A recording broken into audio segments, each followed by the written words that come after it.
সুপ্রিয় দর্শক শ্রোতা উপস্থাপন করছি এক নজরে কোরআন সূরা আল আসর।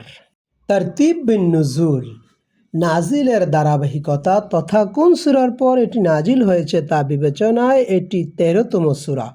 এর আগে সূরা আলাম নাশরাহ লাক এবং পরে সূরা আল আদিয়াত নাজিল হয়। এক নজরে সূরা আসর মক্কি, যুগের শুরুতে নাজিল হয়। সূরা নং 103, আয়াত নং 3। এটি মক্কি সূরা।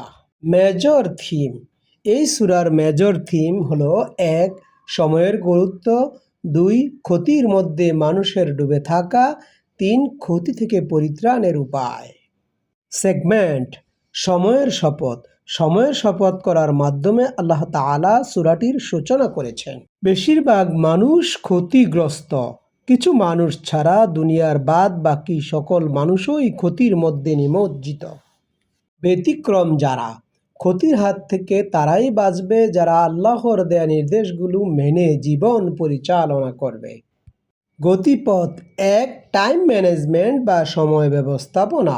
সময় মানুষের জীবনের অত্যন্ত প্রয়োজনীয় একটি উপাদান, তবে প্রতিটি ক্ষণে এটি দূরে সরতে থাকে, তাই সময়ের সঠিক ব্যবহার ও বন্টন করা জরুরি। 2. সঠিক দিক নির্দেশনা ছাড়া মানুষ পথহারা। মানুষ সাধারণত ক্ষতির মধ্যেই পড়ে আছে। সঠিক দিক নির্দেশনা ছাড়া সে তার লক্ষ্য থেকে দূরে সরে যায়, ভুলে যায় তার জীবনের আসল উদ্দেশ্য। 3. সফলতার সিঁড়ি। আল্লাহ তাআলার আযাব থেকে যদি আমরা মুক্তি পেতে চাই তাহলে সময় থাকতে থাকতে দুটো কাজ করতে হবে।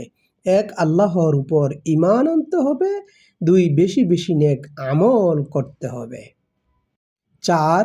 পারস্পরিক উৎসাহ প্রদান। শুধু ব্যক্তিগত পর্যায়ে হলে চলবে না, আল্লাহর কোরআনকে সামষ্টিকভাবে মেনে চলতে হবে। আল্লাহর বিধান আঁকড়ে ধরা ও ধৈর্য ধারণের ক্ষেত্রে একে অপরকে আদেশ দিতে হবে।